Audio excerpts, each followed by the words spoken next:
Peace and blessings, everyone. This is Nikia, aka Queen Peace, and we are here for continued exercises during shadow work. All right, if you missed the overview, we have the 5 exercises that we're going into, and we'll start right away with number one. Number one today, shadow work is exercise number one is watch your emotional reactions. And in the document, it reads, remember that the shadow is elusive. It hides behind us. Our defense mechanisms are designed to keep our shadows repressed and out of view. The more you pay attention to your behavior and emotions, the better chances you have of catching your shadow in the act. We tend to project our disowned parts onto other people. One of the best ways to identify your shadow is to pay attention to your emotional reaction towards other people. Sure, your colleagues might be aggressive, arrogant, inconsiderate, or impatient, but if you don't have those same qualities within you, you won't have a strong reaction to their behavior. So that's the key part. And this is something that I've worked on, and it's been so beneficial as far as seeing the aggressive behavior, seeing the arrogant behavior, seeing the impatience, other things like that, and meeting it with compassion, patience, active listening, and not letting it impact me.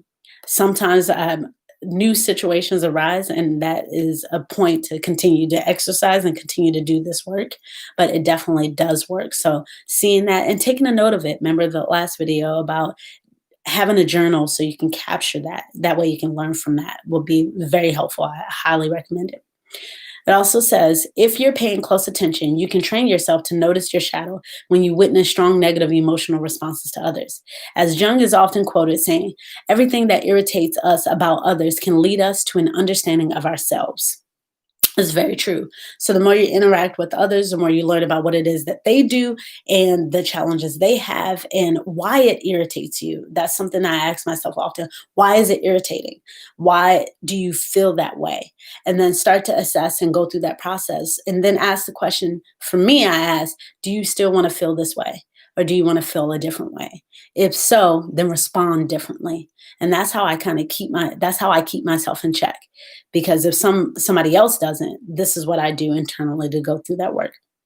Then it says at the end of the day, oh, excuse me, but we rarely have time to work with those emotions on the spot.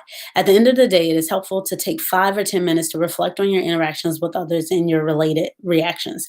Whatever bothers you and another is likely a disowned part within yourself. Okay. And at the bottom it says, get to know the part, accept it, make it a part of you. And next time, it may not evoke a strong emotional charge when you observe it in another. Focus on what and who evokes an emotional charge in you. It doesn't matter what the emotion is. It's a clue. You are denying something within yourself. Okay.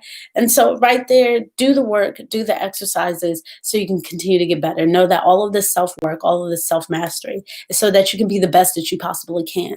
And a lot of times, this work is very challenging, but I tell you, the rewards, we've already gone over the benefits, are so much more. It's worth this intermittent time of going through pain, right? This too shall pass. So go through the work so you can be a better you. All right, that's it for today. Nakia here, aka Queen Peace, here to help you in mastering yourself, right? And so make sure that you do the best that you possibly can. Make sure that you like, share, and subscribe. Boop, boop, boop. And remember, be true, be brilliant, be you. Love you all. Peace.